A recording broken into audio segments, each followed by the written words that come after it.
வணக்கம். JK channel மூலம் வரவேற்கிறேன்.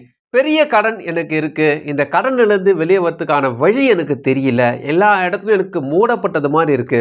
ஒரு பெரிய பிரச்சனையில நான் இருக்கேன். ஒவ்வொரு நாளும் நான் நாள கடத்துறதுக்கே எனக்கு ரொம்ப கஷ்டமா இருக்கு. ஃபோன் எடுக்க முடியல, நிம்மதியா தூங்க முடியல. எனக்காக ஹெல்ப் பண்றதுக்கு யாருமே இல்ல. நல்லா இருக்கக்கூடிய நண்பர்கள் கூட என் ஃபோன பார்த்துட்டு எப்புட்றா இருக்கு நல்லா கேட்குறாங்க. அதுக்கப்புறம் கட் பண்ணிடுறாங்க. என்னோட என்னைக்கு நான் இந்த கடன் பிரச்சனை மாட்டிக்கிட்டேனோ, அன்னிலேருந்து பார்த்தீங்கன்னா, என்னை சுத்தி இருக்கக்கூடிய நண்பர்கள் எல்லாம் என்ட்டு விலகி போயிட்டாங்க. எல்லாமே எனக்கு தூரமான மாரி இருக்கு. பக்கத்துல தான் இருக்கிறாங்க. ஆனா ரொம்ப தூரமான மாரி இருக்கு. ரொம்ப கஷ்டத்துல இருக்கேன். அடி மேல அடி வாங்கிட்டு இருக்கேன். எந்த பிசினஸும் எனக்கு லாபமே இல்லாம போச்சு. எல்லா பிசினஸும் லாஸ் ஆயிருச்சு. எல்லா வேலையும் எனக்கு லாஸ் ஆயிருச்சு. எங்குமே எனக்கு ஒரு நிம்மதி இல்லாம இருக்கேன். அங்கங்க கடன வாங்கி வச்சிருக்கேன். இந்த பிரச்சனையில இருந்தீங்கன்னா, பலமுறை அடித்த சுத்தி இறுதியாக தனது இருப்பிடமாக இரும்பு பெட்டிக்குள் சென்றது. பலமுறை அடி வாங்கிய ஆணி பூஜை அறையில் தலை நிமிர்ந்து சாமி படத்தை சுமந்து நின்றது. இவ்வளோ அவமானங்களும் இவ்வளோ அடிகளும் பார்த்தீங்கன்னா, அந்த ஆணி போல தலை நிமிர்ந்து என்னைக்காவது ஒரு நாள் ஒரு முக்கியமான இடத்துல, பிறர் மதிக்கத்தக்க இடத்துல, பிறர் வணங்கத்தக்க இடத்துல கடவுள் உங்கள கொண்டு போவார். என்னடா சூழ்நிலை ரொம்ப மோசமாக இருக்கே, எனக்கு யாருமே ஹெல்ப் பண்ணுறதுக்கு இல்லையே, மனம் உடைஞ்சு போயிருந்தீங்கன்னா தைரியமாக இருங்க. நீங்கள் அந்த ஆணியாக இருக்கிறீங்க. உங்களை அடிக்கலாம், உங்களை நோகடிக்கலாம், உங்கள் சூழ்நிலையெல்லாம் உங்களுக்கு கழுத்து பிடிக்கிற மாதிரி இருக்கலாம். ஆனாலும் ஒரு நாள் வரும், அந்த சூழ்நிலை எல்லாம் மாறும். ஒரு குதிரை பண்ணையில பல வருஷங்களாக வாழ்ந்து கொண்டிருந்த ஒரு குதிரை. அந்த குதிரை இதுக்கப்புறம் யூஸ் பண்ண முடியாதுன்ட்டு அந்த ஓனர் என்ன பண்ணிட்டாராம், எப்பவுமே அடி மாடு கொடுக்குற மாதிரி கொடுத்துருவாங்க, இல்லாட்டி விலைக்கு விற்றுருவாங்க. அவருக்கு கொல்றதுக்கு மனசு வராதனால ஒரு பெரிய குழியை தோண்டி புதைச்சிருங்க சொல்லிட்டாரு உயிரோட. அப்படி இருக்கும்போது ஒரு பெரிய குழியை நோண்டுறாங்க, அந்த குதிரையை இறக்குறாங்க. அந்த குதிரைக்கு கொஞ்சம் உடம்பு சரியில்லாதனால அது இதுக்கப்புறம் யூஸ் பண்ண முடியாதனால எல்லாம் இறக்கிட்டாங்க. சரி மண்ணை போட்டு மூடிட்டு விட்டுடலாம், அது கொண்டு இருக்கலாமே எல்லாம் கேட்டாலும் கொல்றதுக்கு மனசு வராமல் அவர் தூரமாக போய் நின்ட்டார். எல்லாரும் சுற்றி அந்த குதிரை இறக்கிட்ட பிறகு அந்த குழி மேலே எல்லாரும் மண்ணை போடுறாங்க. அந்த குதிரை என்ன பண்ணுது, தன் மேலே வரக்கூடிய மண்ணெல்லாம் உதறி விட்டுட்டு அந்த மண்ணு மேலே ஏறி வாக் பண்ண ஆரம்பிச்சிச்சு. சுற்றி சுற்றி வர ஆரம்பிச்சிச்சு. ஒரு கட்டத்துக்கு மேலே எல்லாரும் ரொம்ப உற்சாகமாக கை தட்ட ஆரம்பிச்சிட்டாங்க. என்னன்னு கேட்குறாங்க, போய் உள்ளே போய் பார்க்கும்போது இந்த முதலாளிக்கு ஆச்சரியம் காத்திருந்தது. அது சாகடிக்குன்னு போடப்பட்ட மண்ணு மேலே அது நடந்து நடந்து கொஞ்சம் மேலே வந்துருச்சு. மண் ஏற ஏற அந்த மண்மேட்டிலேயே நடந்து நடந்து நடந்து உதறி உதறி அந்த உதறி மண்ணு மேலே நடந்து நடந்து மேலே வர ஆரம்பிச்சிச்சு. அவர் ரொம்ப இம்ப்ரெஸ் ஆகிட்டார். ஸோ நீ சாகக்கூடிய ஒரு சூழ்நிலை உனக்கு கிடையாது, நீ சாகக்கூடியவன் கிடையாதுன்ட்டு அந்த குதிரையை கொண்டு போயிட்டார். சில நேரத்தில் நம்ம வரக்கூடிய தூற்றுவார்கள், போற்றுவார்கள், எல்லாம் அனைத்து விதமான விஷயங்கள் சொல்லுவாங்க. உண்மையாகவே கடன் பிரச்சனையாக நமக்கு வந்திருக்கா கேட்டிங்கன்னா, பணம் ஒரு பிரச்சனை கிடையாது. நம்ம சுற்றி இருக்கவங்க போடக்கூடிய விஷயங்கள் தான் நமக்கு ரொம்ப ஹர்ட்டிங்காக இருக்கும். பணத்தை கூட குத்துடலாம். ஆனால் அந்த போடுறாங்க தெரியுமா, அவங்க முன்பாக நம்ம வாழ்ந்து காட்டணும். அப்படி உங்களுக்கு என்ன இருந்துச்சுன்னா, ஜிம் கேரி கதையை தான் உங்களுக்கு சொல்லணும். ஜிம் கேரி யாருன்னு பார்த்தீங்கன்னா, நீங்கள் சினிமா படத்தில் பார்த்துருப்பீங்க. த மாஸ்க், வெச்சுனாலாம் நடிச்சிருப்பார் இல்லையா. இது ஜிம் கேரியை பொறுத்த வரைக்குமே அவர் வாழ்ந்த காலங்கள் ரொம்ப ரொம்ப மோசமான ஒரு சூழ்நிலையிலிருந்து அவர் மேலே வந்தார். அதாவது 1962 கனடாவில் இவர் பிறக்கிறாரு. இவருக்கு ஒரு உடம்பு ரீதியாக ஒரு பிரச்சனை இருக்குது. டிஸ்லெக்ஸியான்ட்டு ஒரு பிரச்சனை. இந்த பிரச்சனையை பொறுத்த வரைக்குமே ஸ்கூலில் உட்காந்து படிக்கிறதெல்லாம் கேட்கக்கூடிய அளவோ பொறுமையாக கவனிக்கக்கூடிய அளவுக்குலாம் அவர் கிடையாது. கவன சிதறல் இவருக்கு அதிகமாக. அதனால ஸ்கூல் டேஸ்லேயே இவருக்கு படிக்கிறது மட்டும் கிடையாது, ஃப்ரெண்ட்ஸு கூட பெருசாக யாரும் இருக்க மாட்டாங்க, யார்கிட்டையும் அவர் பேச மாட்டார், ரொம்ப அமைதியாக இருப்பார். இவருடைய அம்மாவுக்கும் உடம்பு சரியாமல் போச்சு. இவங்க அப்பாவுக்கு பெரிய வேலை இல்லை. மொத்தம் 4 பசங்க, இவர் 4வது ஆள்.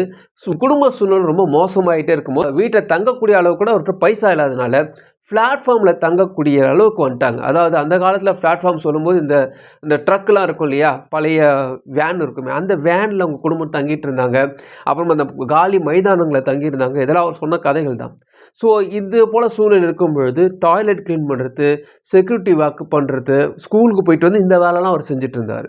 ஸோ ஜிம் கேரின்றது சாதாரணமாக பார்க்கும்போது ஒரு நகைச்சுவை ஆளாக இருந்தாலும் அவர் கஷ்டப்பட்ட கஷ்டங்கள்லாம் பார்த்திங்கன்னா ரொம்ப ரொம்ப மோசமான கஷ்டங்களாக பட்டார். ஸோ அதெல்லாம் தாண்டி வந்த பிறகு பார்த்திங்கன்னா ஒரு நாள் அவருக்கு தோணுச்சு, என்னைக்காவது ஒரு நாள் எனக்கு இந்த நிலைமை மாறும். அப்போ என்னுடைய சம்பளம் $10 மில்லியன் இருக்கும் அப்படின்ட்டு ஒரு என்ன பண்ணால் அவரே ஒரு கைப்பட ஒரு பேப்பர் எடுத்து எழுத ஆரம்பிச்சிட்டார். $10 மில்லியன் எனக்கு கிடைக்கும்ன்ட்டு எழுதி காகித துண்டை வச்சுக்கிட்டார். இது நடக்கிறதுக்கு கொஞ்சம் தாமதம் ஆனாலும் நடந்தது. ஆமாம், $10 மில்லியன் வரக்கூடிய அளவுக்கு ஒரு படங்கள் எல்லாம் வாய்ப்புகளை வரும்போது ஒரு டிவி நிகழ்ச்சியில் அதை எடுத்து அவர் காட்டுறாரு. நான் இது எழுதினேன், இந்த சூழ்நிலை நான் இல்லை, ஆனால் இந்த சூழ்நிலை நான் வருவேன்னு எனக்கு நல்லாவே தெரியும். ஏன்னா, எப்படியாவது இந்த பணத்த நான் சம்பாரிச்சு காட்டுவேன்னு என் மனசுல நான் உறுதியா வச்சிருந்தேன். என்னுடைய சூழ்நிலை, எங்க அம்மா, அப்பா சரியில்ல, எங்க குடும்ப சூழ்நிலை சரியில்ல. எதுவுமே எனக்கு சரியில்ல. எதுவுமே எனக்கு பாசிட்டிவா இல்ல. ஆனா, நான் எழுதி வச்சது இன்னைக்கு நடந்ததுன்னு அடுத்து அந்த இன்டர்வியூல காட்டுறாரு. $10,000,000 மட்டும் கிடையாது. அதுக்கப்புறமா $20,000,000க்குலாம் படத்த நடக்க ஆரம்பிச்சிட்டாரு. அதாவது குறுகிய காலத்துல இவ்ளோ சம்பாரிச்ச முதல் ஆள்ன்னு பார்த்தீங்கன்னா, ஜிம் கேரி தான் சொல்ல முடியும். ஒருவேளை உங்களுக்கு பள்ளத்துல இருக்கக்கூடிய சூழ்நிலை, உங்களுக்கு எந்த விதமான ஒரு ஆப்ஷனும் இல்ல. யாரும் எனக்கு உதவி செய்யறதுக்கு யாரும் இல்ல. எனக்கு கடன்ல மாட்டிட்டு இருக்கேன் அப்படின்னா, நீங்க தைரியமா இது போல எழுதி கூட வைக்கலாம். நம்பிக்கையா இருங்க. உங்களுக்கு என்ன வேணுன்றத நீங்க நம்பிக்கையா எழுதி ஒரு பாக்கெட்ல வைங்க. என்னைக்காவது ஒரு நாள் இந்த சூழ்நிலை மாறும். இந்த சூழ்நிலை ரீச் பண்ணுவேன்ட்டு நீங்க அத நம்பும் பொழுது தான், அந்த நம்பிக்கை தான் அந்த இடத்துல கொண்டு போகும்னு சொல்றேன். நீ எதை தேடுகிறாயோ, அது உன்னை தேடுகிறது. நீங்க தேடுறது தான் உங்களுக்கு கிடைக்கும். நீங்க எத தேடிட்டு இருக்கீங்க? உங்களுக்கு பணம் வரணும்னு நீங்க தேடினீங்கன்னா, அது உங்களுக்கு பணம் வரும். உங்களுக்கு இந்த சூழ்நிலை மாறணும்னு நீங்க தேடினீங்கன்னா, அந்த சூழ்நிலை மாறும். ஆனா, இந்த சூழ்நிலை மாறுறது மட்டும் உங்க நோக்கமா இருக்கக்கூடாது.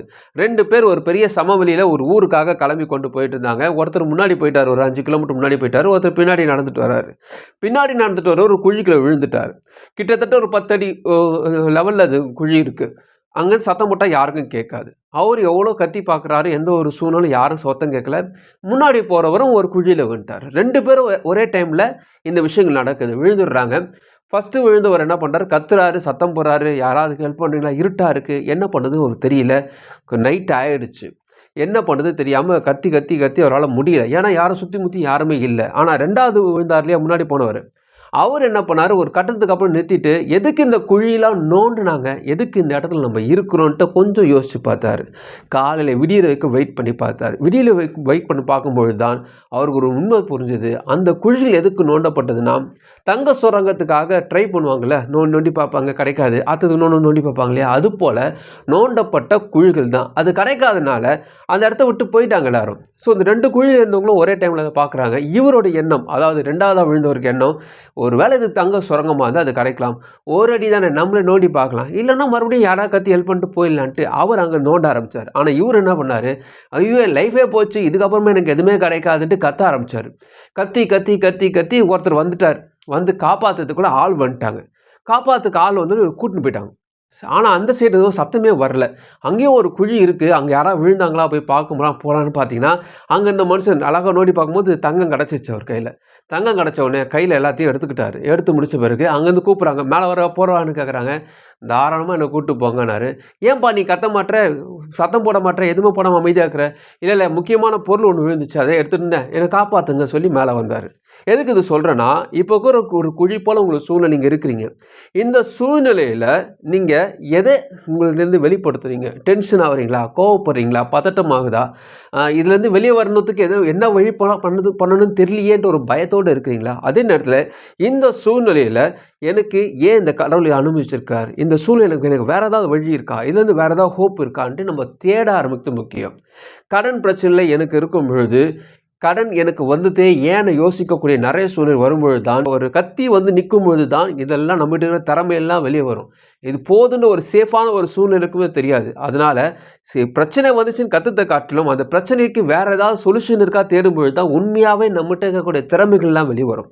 ஸோ ஒரு 4-5 விஷயமான திறமைகள் என்கிட்ட இருக்கிறது எனக்கு அப்போ தான் தெரிய ஆரம்பிச்சோம். ஏன்னா பசி நமக்கு அப்படி போனால் தான் நடக்கணும் பொழுது ஸ்விக்கி ஓட்டினான, சொமோட்டோ ஓட்டினேன், இ-சேவை மையம் செய்த அந்த செஞ்சேன், டாக்ஸ் பெனிஃபிட்ஸ் அதுதையும் கற்றுக்கிட்டேன்.